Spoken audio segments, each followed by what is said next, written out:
I wished I could just rush in and tell him not to bother looking, and that he should just come to me. I was cleaner than a prostitute. More importantly, I needed it much more than they did. I thought, God, what am I thinking? He's my father-in-law. The more I tried to stop myself, the more those thoughts kept creeping in. Without realizing it, I even started to whisper, Mark?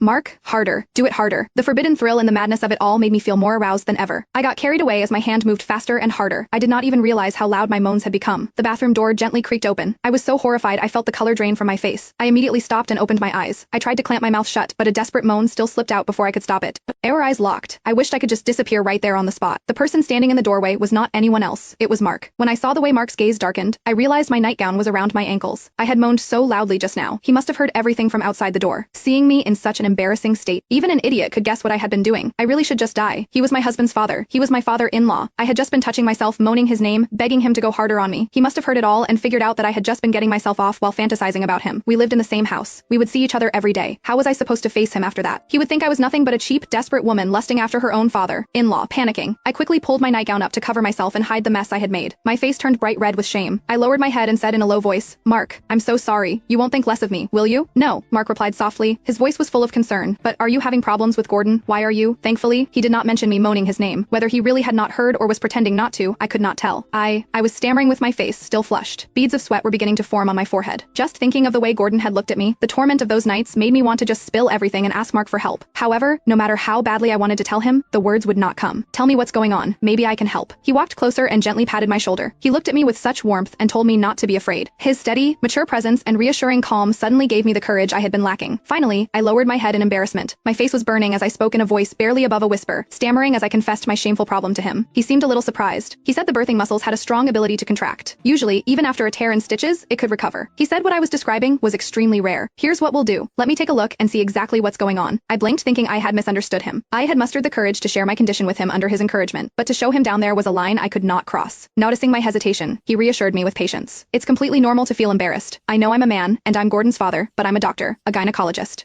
I've seen all sorts of women's bodies, so there's really nothing to worry about. When I still hesitated, he added, look, since you're feeling shy about it, I'll help you. Before I could protest, he lifted me and sat me on the sink. Before I even had time to react, he had already pulled my skirt up with a swift motion. I realized that my panties were long gone. At that moment, I was completely exposed without any cover. Mark had been so direct about it. I felt my face flush an even deeper shade of crimson. I could hardly believe I had ended up here, completely exposed in front of him like this. I watched as his gaze fixed intently on that place. His Adam's apple bobbed as he swallowed. It was loud enough that I could hear it. Mortified, I instinctively brought my hands down to cover myself. He gently moved them aside. Be good. Let me take a proper look. As he said that, he touched it directly. He was examining me like a meticulous inspector. He carefully parted it and felt along the contours. His fingers were tracing the skin. He was not even wearing gloves. His rough hand, calloused and worn, grazed against me. Me body trembled uncontrollably. Then, I felt a sudden wave of heat rushing through me.